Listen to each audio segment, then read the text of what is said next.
তুমি আমার পরীক্ষা নাও, টেস্ট করো না সবসময়। যখনই আমি আমার মনের কথা বলতে এসেছি হয় ভেঙে পড়েছো, আজকে অজ্ঞান হয়ে গেছো। তুমি যে কথাটা শুনতে চাও সেটা বলবো বলে আজকেও বলা হলো না। অপর্ণা, আমাদের চাওয়াটা তো সত্যি, তাহলে কেন আমি বারবার আমার মনের কথা তোমাকে বলতে চেয়েও বলতে পারছি না? একটা বাধা মনে হচ্ছে, একটা বাধা দিচ্ছে কেন বলো তো? কিছুতেই চেয়েও আমি আমার মনের কথা তোমার কাছে পৌঁছে দিতে পারছি না।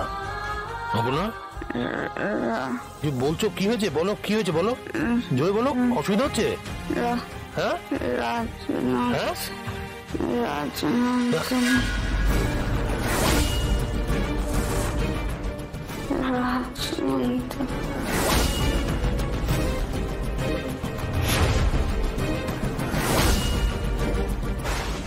রাজনন্দিনী?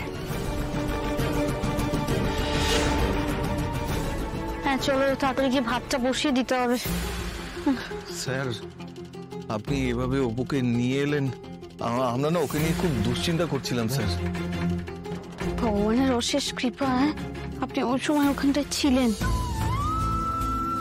এখন শুধু জ্বরটা নামলে, চোখটা মেললে তবে শান্তি। যতক্ষণ না জ্বর কমছে আমি এখানে আছি, সেন্স ফেরা পর্যন্ত আমি থাকবো।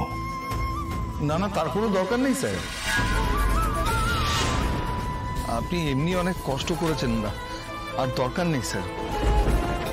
দেখুন, আপনার অনেক বড় মন, আপনি অপুকে ওই অবস্থায় ওখান থেকে এখানে নিয়ে এসেছেন, আপনাকে অনেক ধন্যবাদ স্যার।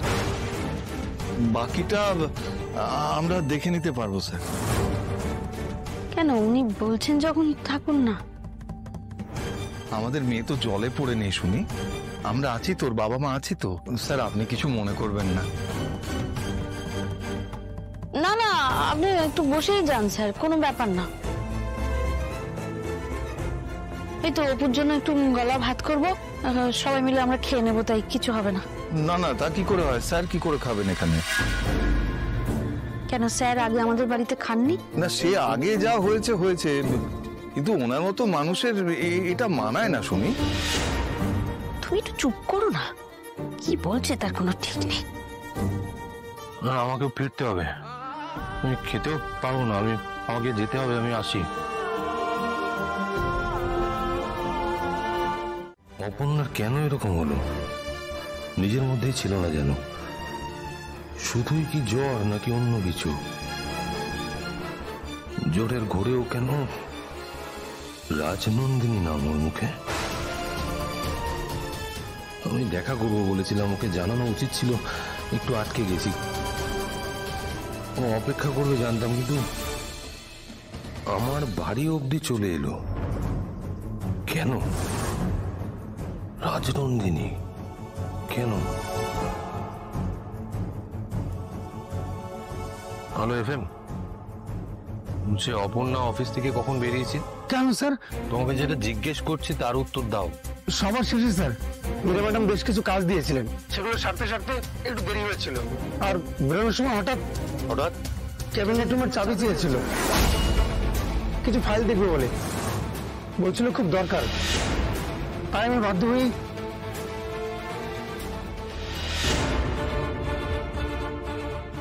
শোনো, একবার অফিসের দিকে যাব, গাড়িটা অফিসের দিকে ঘোরাও তো। এই তো চোখ খুলছে, জলপট্টি দেওয়াতে একটু আরাম লাগছে মা।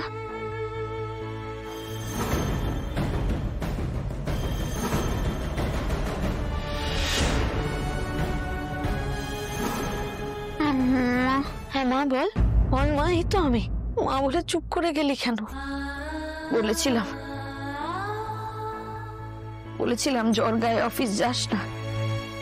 অফিসে একেবারে জ্বর এসে অজ্ঞান হয়ে গেছিলিস, আর্য স্যার এসে দিয়ে গেলেন তোকে, ডাক্তারবাবু এসেছিলেন, দেখে গেলেন। আর্য স্যার দিয়ে গেছেন? আমার তো কিছু মনে নেই, আমার কোথায় মনে থাকবে কি করে? নিজের মধ্যে ছিলিস না তুই, জ্বরের ঘরে প্রলাপ বকছিলিস। স্যার কোথায়?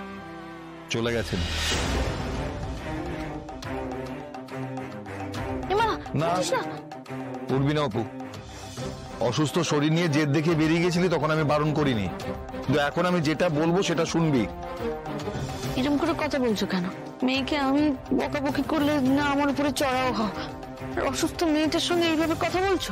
আমার কথা বলতে ভাল লাগছে না সুমি, তুমি জলপট্টি দিচ্ছ, দাও। তুমি যেন কেমন কেমন হয়ে গেছে গো শুধু।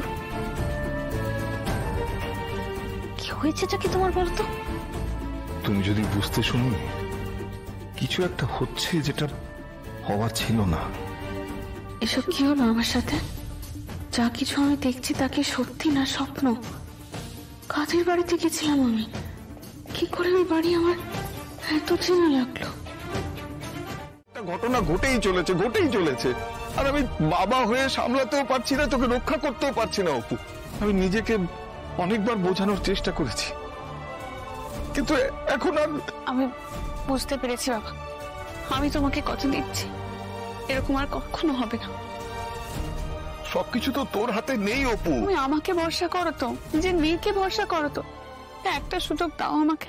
তোর কথায় আদৌ কোনো কাজ হবে বলে মনে হয় না অপু। তোর বাবাকে তো আমি আজকাল আর চিনে উঠতে পারি না।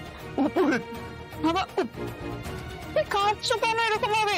বাবা বাবা তুমি একবার সুযোগ দাও আমাকে, তুমি চেনো না এরকম ভাবে। প্রতি সপ্তাহে কিছু না কিছু একটা ঘটছে, হয়তো এরপরে আরো হবে। আচ্ছা তুই কেন এই বদনামটা তো নিজের মাথায় নিবি, আমাকে বলতো অপু। আমাকে তুমি একটা সপ্তাহ সুযোগ দাও, 7টা দিন। তাতে কি কিছু বদলে যাবে অপু? এই 7 দিনের মধ্যে যদি আর কোনো কিছু না ঘটে তাহলেই আমি অফিস যাব, তাহলে আর না। আমি তোমায় কথা দিলাম বাবা।